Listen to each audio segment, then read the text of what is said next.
Greetings, sports statistics students.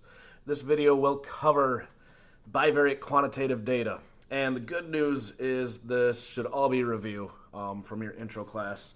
But it may have been a while since some of you have taken it, so we will still go over this. Basically, there are three things that we can do if we have bivariate quantitative data. We can do scatter plots, we can do correlation, and we can do regression. So blank number one. A scatter plot is a plot of the XY bivariate numerical data points onto a coordinate grid. Essentially, a scatter plot is a graphical display that can be used to examine the relationship between two variables. In the supporting document, the attached document, under graphic number 1, now I guess in graphic number 2 as well, we see a scatter plot here. And this scatter plot pits yards per game and points per game. And we can see kind of the pattern that's going on here. This is the same data that we used earlier in the semester when we did one quantitative variable. But here we're discussing the relationship between two quantitative variables, two numerical variables. And there you can see an example of a scatter plot. We can look at our scatter plot and we can answer a few things. Bullet point number 1, the blank in bullet point number 1 is relationship. Is there an identifiable relationship between the variables? If so, is the relationship linear or is it something else? Just the way it is, a lot of variables, if there is a relationship, they tend to be linear. Not always, though. You can have parabolic relationships, like if you were measuring Steph Curry's arc of his three-pointers or something like that. It could have an exponential growth or decay, but a lot of the things that we will deal with will be linear. Bullet point number 2, the third overall blank on your sheet, strength. Do the points closely conform to the specified relationship, or is there a lot of spread on the points away from the specified relationship? The closer the dots are to the specified relationship, the stronger the relationship. The more spread out they are, the weaker the relationship. And then bullet point number 3, we can also look at direction. If the relationship is linear, then is it positive or negative? That is, as the value of x increases, the value of y tend to increase or decrease. And if we were in class right now, I would ask you guys to come up with a couple examples of sports variables that are positively associated and negatively associated. The one on graphic number 1, that's obviously positively associated, and that should make sense. The more yards per game that you get, the more points per game we expect you to get. And teams that typically average more yards per game will also score more points per game. Not always. There are some teams that average more yards but fewer points than other teams. But in general, as one goes up, the other goes up. Other things that are positively associated, number of minutes that an NBA player plays and how many points they score. Now, in general, guys that play more get more points, but not always. There's guys that are in there to be defensive stoppers that might play a lot of time, but aren't scoring a ton. Things that are negatively associated, the amount of turnovers that you have in a football game and your team's chances of winning. Obviously, as the number of turnovers that you give up go up, your probability of winning is going to decrease. The number of goals let up by a goalie, and I don't want to do winning. And winning percentage, those are negatively associated. I'm okay. So we can look at the relationship, we can look at the strength of the relationship, and we can check the direction as long as it's linear. The next point on there, a blank is a point that does not follow the pattern of the rest of the data. Now, typically when I ask this question in class, usually I get half of the answer. That half is an outlier, because up until this point, we've talked about outliers being data points that don't follow the pattern of the rest of the data. But that's the second half of the answer. The first half is actually bivariate. And when we're dealing with scatter plots, we have to talk about whether or not it is a bivariate outlier. If you look at the graphic, once again, that I've provided you, I believe in green, I've added a make-believe team here. This team should be considered a bivariate outlier. They don't fit the pattern of the rest of the data. Everything else has a pretty well-defined pattern, but this one doesn't really fit that pattern. So it is a bivariate outlier, doesn't fit the pattern of the rest of the data. However, in terms of just its X position, it's not an outlier.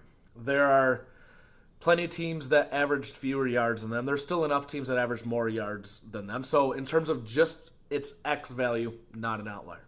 In terms of its Y value, also not an outlier. There are enough teams that averaged fewer points per game than them and enough teams that average more points per game than them that shouldn't be considered an outlier on its Y value either. Now, neither one of the X nor the Y values are considered an outlier, but when we talk about the relationship that we see there, it should be considered a bivariate outlier. So a small distinction there. It is possible for a point to be a bivariate outlier, and yet neither its X value nor its Y value is an outlier. The really long blank in the notes. The blank is a numerical measure of the strength and the direction of the linear relationship between two quantitative variables. This is called the correlation or the correlation coefficient. I don't know if I want to try spelling that for you or not. You can figure that out. But the correlation coefficient tells us how strong the linear relationship is between our two variables. And the critical thing there is we are sticking to just linear. If you go on to take more stats classes, there's other patterns that are out there. But we're going to stick strictly to linear in this class. So the correlation coefficient will tell you how close all the dots are to a straight line. Now, a couple things to know about the linear correlation, which is denoted by R, if you didn't remember that. The linear correlation R must fall between -1 and +1. So it is kind of a spectrum. They'll have to be between -1 and +1. They can be -1, they can be +1 if all the dots are on a specific line. But that's rare. That's very, very rare.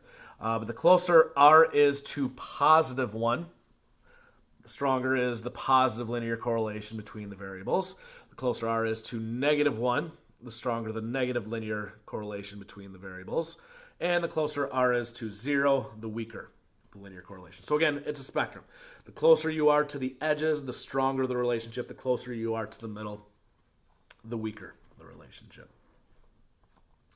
And finally, the third thing.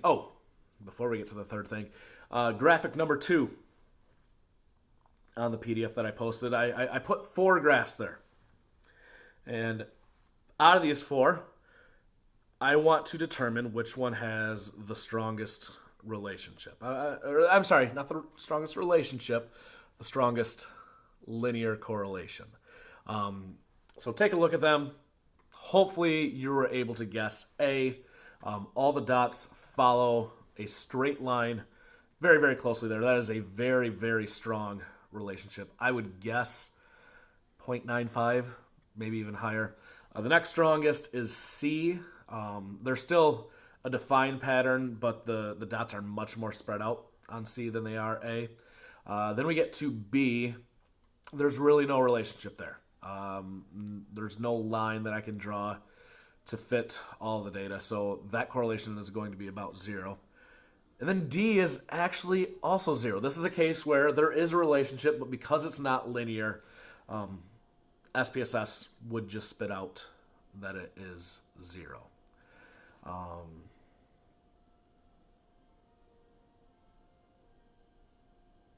me go back to my other document here.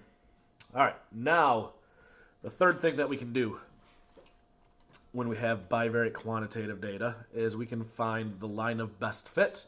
This is also called the regression line or the least squares regression line. Now, if you were to ask a mathematician for the equation for a line, and most students will also say y equals mx plus b, We do it a little bit different in statistics. We get to the same spot. Multiplication and division are associative and commutative, and one of those two things matters. I don't remember which one. But it doesn't matter the order that we do it in. Typically in stats, we will put our y-intercept first, and then we will put our slope and our independent variable.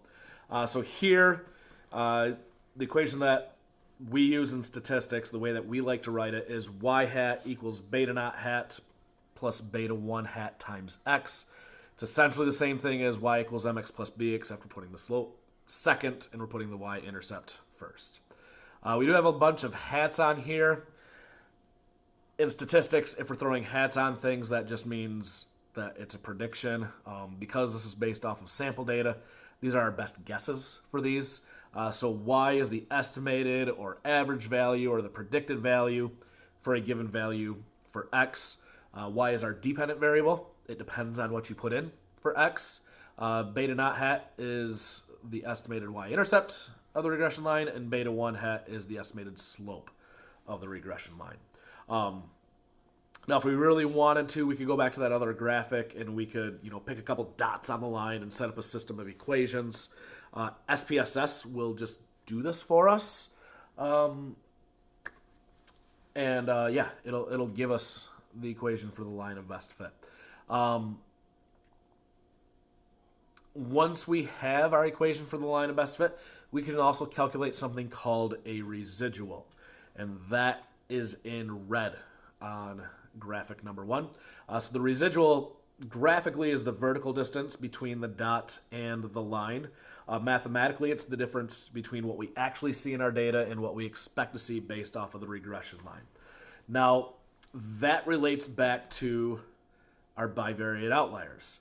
The reason why that make-believe green team is our best case for bivariate outliers is because it has the largest residual.